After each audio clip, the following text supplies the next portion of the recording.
네, 오늘 시그널픽에서는 한지아 국민의힘 의원 모시고 자세한 얘기 나누겠습니다. 의원님 어서 오세요. 안녕하세요. 네, 반갑습니다. 반갑습니다. 오늘 좀 상징적인 날이어서 의원님을 모셨는데 아침에 전해진 소식부터 좀 여쭤보겠습니다. 지난 비상계엄 당시에 원내대표였던 추경호 의원에 대한 영장이 기각이 됐는데요. 그 결과를 좀 어떻게 보셨나요? 정치계에서는 기각이 될 거라고 많이들 여야를 떠나서 생각을 했습니다. 네. 왜냐면은 정황상 얘기들은 많지만 사실 결정적인 증거, 오늘 결과도 나왔지만 뭐 도주의 위험이 있다거나 아니면은 증거인멸의 위험이 있다거나 그런 건 없지 않습니까? 그리고 네. 아직도 다툴 부분이 많다라는 게 명시되어 있었습니다. 그렇기 때문에 뭐 당연한 결과라고 생각합니다. 민주당은 일단 영장 심사 이전부터 뭔가 기각이 돼도 죄는 씻을 수 없다 뭐 이런 얘기도 했고 기각이 되면은 조희대 대법원에 화살이 갈 것이다 뭐 이런 얘기도 좀 했었거든요. 아무래도 오늘 기각 결정이 나왔으니까 압박이 더 심해지겠죠? 저는 민주당에게 묻고 싶습니다. 언제는 압박 안 했냐. 예. 그리고 뭐 기각이 되면이 아니라 원래도 하려고 했었던 겁니다. 그러니까 오늘 영장 심사 결과가 나오기 전에 이미 법사위에서 아시겠지만 내란 전담 재판부라던가 예. 아니면은 판검사 법 왜곡 신설법이라던가 네. 아니면은 종합 3종 세트 또 추가적인 특검이라던가 이런 것들 다 논의하고 이미 2개는 통과시키지 않았습니까? 네. 법안 소위에서요. 예. 이런 걸 봤을 때는 새로운 일이 아니고 아마 계속해서 이런 압박은 가할 것 같은데 우리가 국회가 왜 힘이 있냐면은 사실상 법으로 이 사회를 어떻게 보면은 좌지우지할 수 있는 네. 권력이 있습니다. 예. 원래는 그 안에 제어 장치들이 많죠. 그 제어 장치는 대화와 협치 그리고 수기입니다. 그 제어 장치를 다 망가뜨리고 있는 게 민주당이고 지금은 사법부를 압박한다고 하지만 사회를 어떻게 보면은 본인들 내 마음대로 법을 만들면서 네. 좌지우지하고 있습니다. 사법부에 대한 압박 멈춰야 됩니다. 그리고 우리가 사법부 신뢰해야 됩니다. 그게 사회 질서 아니겠습니까? 헌재에서 우리가 탄핵 심판할 때 네. 많이들 3대5, 4대4 기각할 거라고 얘기를 했었죠. 근데 어땠습니까? 우리가 정파를 초월해서 어떤 성향을 초월해서 8대 0인 결과를 났습니다. 이거를 좀 민주당은 기억해 줬으면 좋겠습니다. 압박은 언제든지 있었고 계속 될 거라고 저는 생각합니다. 예. 지금 말씀 중에도 나왔는데 종합특검을 하겠다. 어제 네. 정청래 대표도 공식적으로 2차 종합특검을 검토하겠다라고 얘기를 했는데 지금 3대 특검에서 민주당이 원하는 만큼의 결과는 좀 안 나온 그런 것 같아요. 그러다 보니까 특검 얘기를 추가로 해야 된다라는 얘기를 하는데 지금까지 이렇게 정권 바뀌고 대대적으로 출범한 특검이 길게 연장까지 해가면서 했는데도 결과가 제대로 안 나왔다면 종합특검을 추가로 한다고 뭐 의미 있는 결과가 나올 수 있을까요? 지금 뭐 국수본에서 본인들이 이양을 받아서 공정하게 특수본을 설치해서 한다고 했습니다. 네. 근데 그거를 떠나서 강조하고 싶은 거는 지금 그 3특검은 민주당 특검이었습니다. 예. 지금 민주당에서 특검을 다 임명하고 인사들을 다 모았었죠. 그리고 기간도 말씀하신 대로 연장했고 혈세를 많이 사용했고 네. 서울 남부지검 같은 경우에는 특검이 생긴 다음에 미제 사건, 3개월 미제 사건이 48% 늘었다고 합니다. 어마어마한 수사 인력이 글로 다 그럼요. 가면서요? 다 갔기 때문에요. 네. 그런데도 불구하고 미진에서 3특검을 말고 종합특검을 또 한다? 이거는 제가 3특검을 찬성한 사람으로서 동의할 수 없습니다. 이미 할 만큼 했고 예. 그거에서 못하는 부분 국수본에서 하면 됩니다. 그렇죠. 이제 검찰은 수사 못하게 하고 국수본으로 그럼요. 이제 수사 다 하겠다면 하겠다고 하는데 믿고 맡겨야 될 텐데. 지금까지 민주당 특검 아니었습니까? 예. 알겠습니다. 오늘 비상계엄이 1년이 되는 날입니다. 의원님이 그 당시에 이제 표결에도 참여를 하셨고 국회에서 상당히 좀 긴박한 상황을 다 몸으로 겪으신 분이신데 특검에서는 이런 얘기를 하더라고요. 물론 영장은 기각됐습니다만 추경호 당시 원내대표가 의총 장소를 바꾸는 바람에 표결을 방해받았다라는 국민의힘 의원의 진술을 확보했다. 네. 뭐 이런 얘기가 나오는데요. 의원님이 기억하시는 당시 상황은 좀 어땠을까요? 그때는 제가 수석 대변인이었는데요. 예. 아무런 정보가 없었습니다. 그러니까 안개 속을 걷는 거는 맞았습니다. 네, 추경호 의원님께서는 그때 당시 원내대표 아니셨습니까? 그러니까 많은 의원들이 모일 수 있는 장소, 중요했습니다. 네. 당연하죠. 예. 원내대표로서 많은 의원들을 모아서 대화를 나누고 우리가 갖고 있는 조각들의 정보들을 얘기를 해야 되지 않겠습니까? 그래서 지금 국회로 갔다가 국회가 봉쇄됐다는 얘기로 예를 들어서 당사, 그다음에 국회 이렇게 갔는데 그런 부분들에 있어서는 우리가 원내대표의 그 마음을 이해를 못하는 게 아닙니다. 네. 그리고 하지만 그 자리에 무게가 있고 그 무게만큼 짐을 지고 가시는 것 같습니다. 물론 추경호 원내대표께서 그때 당시 본회의를 오셨으면 좋겠죠. 네. 좋았겠죠. 예. 네, 그러지 못한 부분은 아쉽지만 추경호 원내대표 의원이라는 분이 나라를 덜 사랑한다고 전 생각하지 않습니다. 네. 장동혁 대표 같은 경우는 그 당시에는 뭐 친한계로 분류가 되기도 했었고, 계엄해제 표결에도 같이 참여를 하셨고요. 그랬었죠. 그때는 이제 의원님과도 다 같이 움직이셨던 것 같은데, 1년 사이에 좀 입장이 달라지신 것 같아요. 사과 요구에도, 더 이상 우린 끊어낼 게 없다. 자꾸 과거를 벗어나자고 하는 것이 과거에 머무는 거다. 이런 입장을 밝히셨잖아요. 장 대표 얘기는 좀 어떻게 들으셨나요? 아쉬움이 많은 말씀입니다. 오늘 100일 기자회견도 안 한다고 하시는 것 같더라고요. 예. 그런데 우리가 과거 역사를 공부하는 이유는 그 역사를 보통은 반복하지 않기 위해서입니다. 우리 일제시대 때 일본이 우리를 침략한 부분을 어떻게 안 돌아봅니까? 그러면 우리가 그걸 돌아본다는 게 일제시대로 돌아가고 싶은 건 아니지 않습니까? 네. 그렇기 때문에 장동혁 대표의 취지는 이해할 수 있지만 설득력이 있냐에 있어서는 의문점이 듭니다. 예. 그거는 동의할 수가 없고 사과해야 됩니다. 예. 뭐 별도로 사과 입장만 밝히신 게 안철수 의원이 있으신 것 같고, 또 재선 의원들 같은 경우는 오늘 또 추가로 사과문을 내겠다, 뭐 이런 걸 예고하신 상황인 것 같아요. 또 뭐 초선 의원들도 집단행동 나설 수 있다, 뭐 이런 얘기를 김재섭 의원이 밝히기도 했는데, 혹시 의원님도 뭐 이런 행보에 동참을 하실 계획이신가요?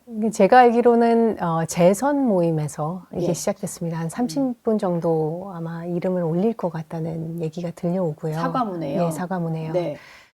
성명문이기도 합니다. 사과, 그리고 윤 전 대통령과의 절연, 그리고 초당적인 혁신, 예. 그 창당 수준의 혁신을 얘기를 하고 있는데 저는 굉장히 응원합니다. 지금까지 당의 분열을 걱정해서 침묵하고 계셨던 중간지대 의원님들이 목소리를 내고 시작했다는 건 굉장히 고무적입니다. 네. 저 같은 경우에는 제가 워낙 사람들이 그러더라고요. 계파색이 강하다. 그렇기 때문에 오히려 예. 그게 계파 갈등으로 비춰질까 봐 제 이름을 올린 거에 조심스럽긴 하지만 이 말씀을 꼭 드리고 싶습니다.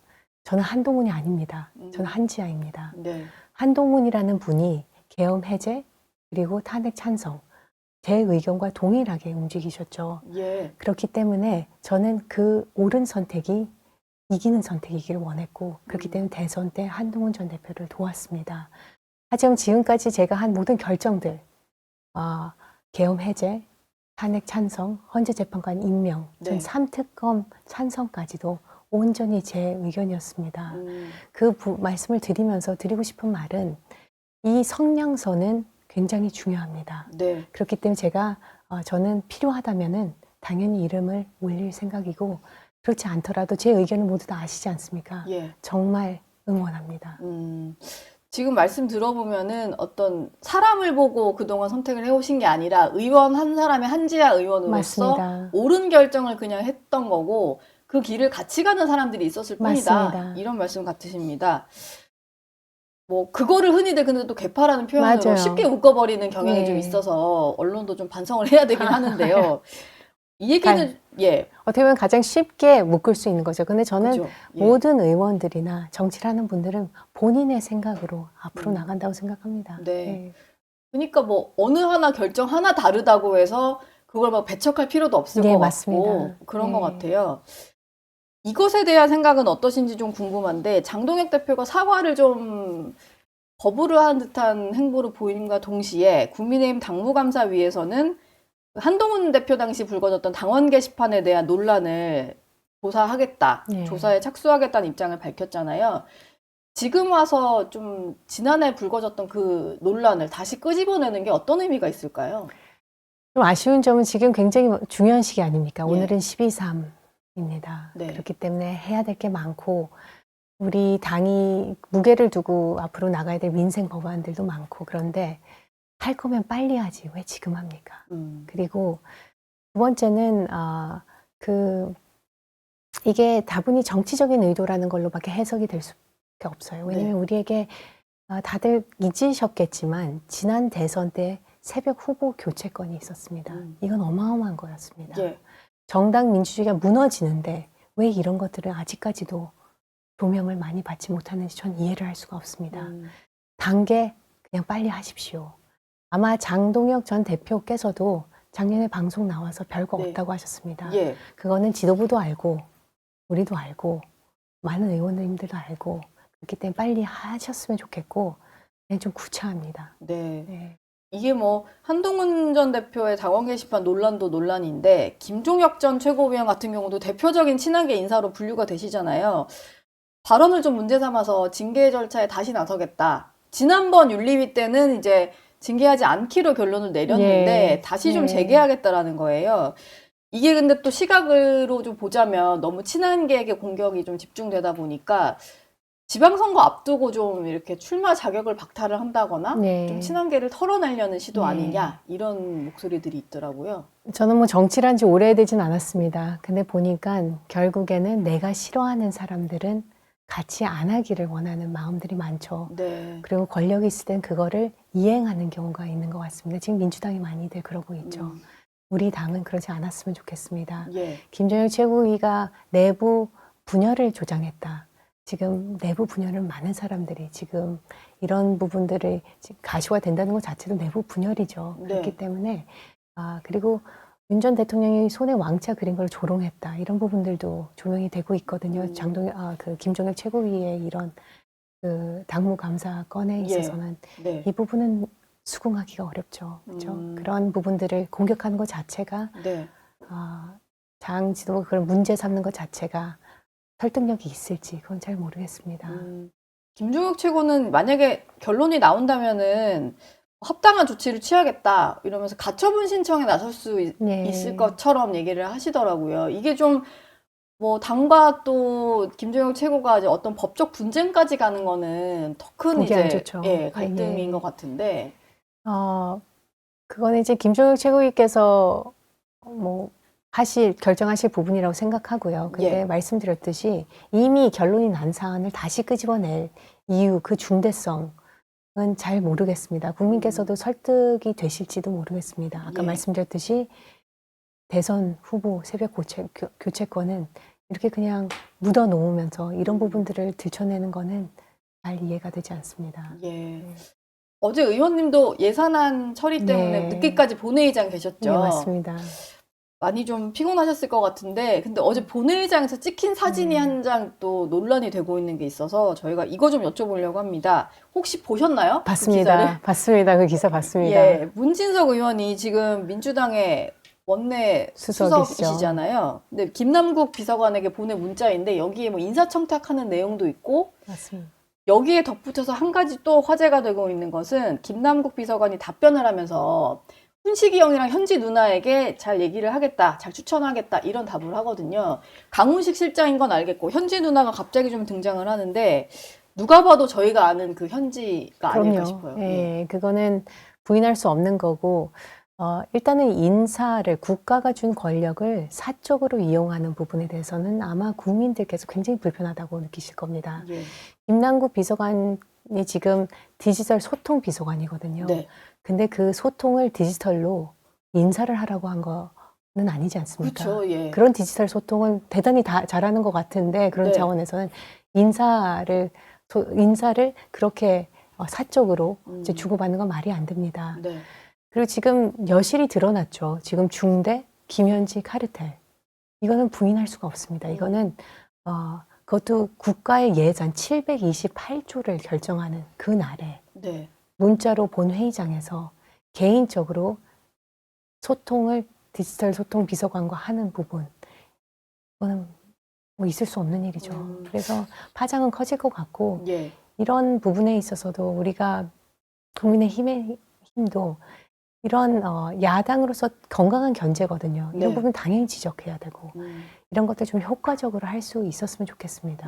이 부분 불거진 것에 대해서 또 문진석 원내수석 같은 경우는 이게 예산안 가지고 여야 협상할 때 거의 실무 책임자이신 거잖아요. 맞습니다. 근데 그런 자리에 앉아서 이제 어떤 개인 민원, 인사청탁 이런 거를 또 보냈다는 것 자체도 조금 논란인 것 같고요. 그러니까 우리가 상식적으로 봤을 때 예. 있을 수 없는 일이죠. 728조는 혈세이고 1년 동안 우리의 살림이고 그거를 담당하시는 분이고 그리고 그 인사는 사적으로 부탁하는 게 너무나도 적나라하게 드러났고 네. 안타깝습니다. 네. 이거 오늘 좀 논란이 될 것 같습니다. 네. 민주당에서는 장경태 의원의 성추행 의혹도 이제 파장이 계속 이어지고 있는데 장 의원이 반격에 나서면서 이 사건의 본질, 본질이라는 단어를 써가면서 성추행, 이런 게 성사건이 아니라 데이트 폭력 사건이다. 네. 프레임 전환을 좀 시도를 했잖아요. 어떻게 보셨나요, 이 얘기는? 이 사건의 본질은 성추행입니다. 예. 데이트 폭력이 아닙니다. 그거는 이미 그 당사자들이 밝혔어요. 고소인 그 여성분이 밝히셨습니다. 데이트 폭력 아니다. 제가 성평등 가족위원회입니다. 네. 근데 이제 거기서 이제 지적한 부분이 어떤 거냐면요. 피해 호소인이라는 단어를 민주당이 많이 사용합니다. 그렇죠. 예. 근데 민주당 윤리규범 14조에 피해 호소인이라는 단어가 나옵니다. 우리가 보면은 법이 우리의 생각을 지배하거든요. 많은 경우에. 네. 아직도 윤리규범에서 그걸 삭제하라고 저는 강하게 얘기를 했는데 삭제하지 않았습니다. 민주당 아직도 그게 아직도 유지가 삭제하지 되어 있어요? 않습니다. 예. 네. 윤리규범 14조에 피해 호소인이라는 단어가 있습니다. 이게 네. 결국에는 민주당은 피해자 중심주의가 아니라 가해자 중심주의를 선택한 거고 그런 김남국 의원의 죄송합니다.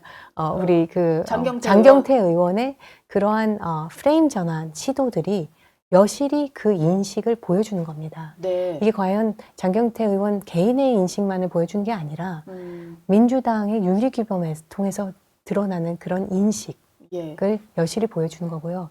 좀 다시 얘기하고 싶습니다. 왜 그거 삭제 안 합니까? 민주당 윤리규범에 아직 피해 호소인이라는 단어가 있는지 제가 몰랐는데 그 부분도 말씀을 주셨고 장 의원이 일단 그런 기자회견 하면서 프레임 전환 시도했을 뿐만이 아니라 고소인을 무고 혐의로 맞고소를 했더라고요. 네. 법적으로 좀 다퉈보겠다 이런 것 같은데 일단 장경태 의원 같은 경우는 재선 의원이고 지금 서울시당 위원장도 하고 있고 계시죠. 어찌 보면 권력을 가진 사람 입장에서 피해자 입막음이나 2차 가해 이런 거를 좀 하고 있다라는 지적도 있는 것 같아요. 그러니까 대단히 부적절하고요. 예. 2차 가해 맞고요. 그리고 목덜미를 그 남자친구가 잡았다 하면서 또 폭행 혐의로도 고소를 했죠. 장경태 의원께서요. 네. 근데 그렇지 않다고 또 답변이 왔고 어떻게 내가 동영상을 찍으면서 목덜미를 잡을 수 있겠냐.